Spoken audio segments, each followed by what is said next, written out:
চলেন আজকে শুটকি ভর্তা করি। এই শুটকি ভর্তা ঘিরে অনেকগুলো গল্প আছে, সবকিছু আজকে ভিডিওর সাথে সাথে বলে দিব। প্রথমত, এটা আমার প্রথম করা শুটকির ভর্তা। এর আগে আমি কখনো এভাবে শুটকি ভর্তা করিও নি, খাইও নি, তাই বলতে পারছি না টেস্টটা কেমন হবে। খেয়ে রিভিউ দিব, তারপরেই বলতে পারবো। আর সেকেন্ড যে বিষয়টা, আমি যতদূর জানি আমাদের নওগাঁতে শুটকি ভর্তা এভাবে চলে কিনা জানি না। বিশেষ করে এইটা বরিশাল, চিটাং এই দিকের অঞ্চলের মানুষরা শুটকির ভর্তা বেশি খায়। তবে এখন আমরা যেহেতু অনলাইনে থাকি, তাই সবাই কম বেশি এখন সব ধরনের খাবারই খাই। ভর্তা করার প্রসেসটাও শেয়ার করব, তার সাথে গল্পও করব। প্রথমে আমি মাছগুলোকে কুসুম গরম পানিতে ভিজিয়ে রাখছিলাম 15 মিনিট। তারপর ভালো করে পরিষ্কার করে নিছি। যেহেতু এগুলো মাছ আস্ত শুটকি হয়, ভিতরে নাড়ি ভুড়ি সব থাকে, ওগুলোতে ভর্তা কিন্তু তিতা স্বাদ হয়, যার কারণে মাথা খুলে নিছি এবং তার সাথে পেটে থাকা যা নাড়ি ভুড়ি সবই বের হয়ে গেছে। তারপর আস্তে করে আমি মাছটাকে প্রথমে ভেজে নিয়েছি। আর মাছটাকে একদম মুচমুচে করে ভেজে নিতে হবে, যেন বাটার সময় কাঁটা টাটা সবকিছু বাটা হয়। আর মাছটাই প্রথমে ভাজতে হবে। মাছ ভেজে নেওয়ার পরে যে বাকি অংশ যদি তাওয়াতে লেগে থাকে, সেটা যেন রসুন পেঁয়াজের সাথে উঠে আসে। তারপরে আমি ভেজে নিব রসুন আর পেঁয়াজ। রসুন আর পেঁয়াজ অনেকে আছে হালকা ভাজে, অনেকে আছে কাঁচাই দেয়, অনেকে আছে আর একটু বেশি বেরেস্তা করে। এটা কিন্তু ডিপেন্ড করবে আপনার টেস্টের উপরে, আপনি কিরকম খেতে চাচ্ছিলেন।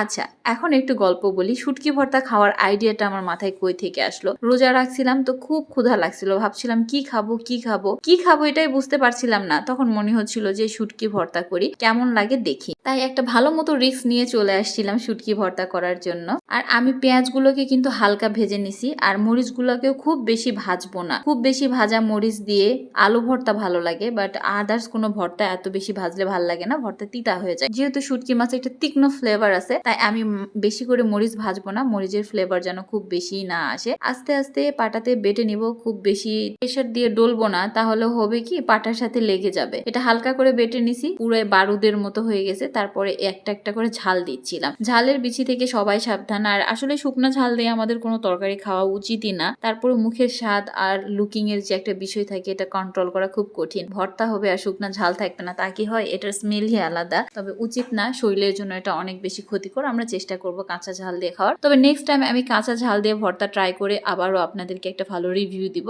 শুটকি আর ঝাল মোটামুটি বাটা শেষ, তারপরে দিব রসুন আর পেঁয়াজ। রসুন আর পেঁয়াজের সফট বিষয়টা পাটার সম্পূর্ণ মশলা একখানে করে নিয়ে আসবে। আর এখন আস্তে আস্তে বিষয়টাকে মিশিয়ে দিতে হবে, যেন মাছ, রসুন, পেঁয়াজ, ঝাল সবকিছু ভালোভাবে মিশিয়ে যায়। আর এই মুহূর্তে এত সুন্দর একটা স্মেল আসছিল, জাস্ট ওয়াও। আমি যদিও রোজা ছিলাম, তারপরে মাগরিবের আজান দিয়েছে, নামাজও পড়া হয়ে গেছে, আমার ভর্তাটাও এখনো রেডি হয়নি, যার জন্য আমি খেতে পারছি না। একটু পরেই হয়তোবা খেতে পারবো। খুব এক্সাইটেড ছিলাম যে না, আমি আজকে ভর্তা দিয়েই ভাত খাবো, যার জন্য আর কিছুই খাওয়া হয়নি, শুধু কলা দিয়ে ইফতার করে নিছি। আর আলহামদুলিল্লাহ, আমার ভর্তাটা আজকে সত্যি অনেক টেস্ট ছিল। আমি যা ভাবছিলাম তার থেকে অনেক বেশি টেস্ট হয়েছে। সবাই বলতো শুটকির ভর্তা, আমি ভাবতাম শুটকির ভর্তা আবার খাওয়া যায়, এটাকে ঘিরে আমার অনেক নেগেটিভ চিন্তা ভাবনা ছিল। বাট ফাইনালি আমি নিজেও করে ফেললাম, আবার নিজেই খেয়ে নিলাম। এত মজা হয়েছিল। যাদের যাদের আমার এই ভর্তার প্রসেসটা ভালো লাগবে, প্লিজ একবার ট্রাই করে দেখেন, অনেক বেশি মজা হবে। আর মূলত এই ভর্তাটা চাপা শুটকি দিয়ে হয়তো বা ভালো হতো, আমি এত বেশি চিনি না চাপা শুটকি কোনটা, তাই এই ছোট শুটকি গুলো দিয়ে আমি করেছি।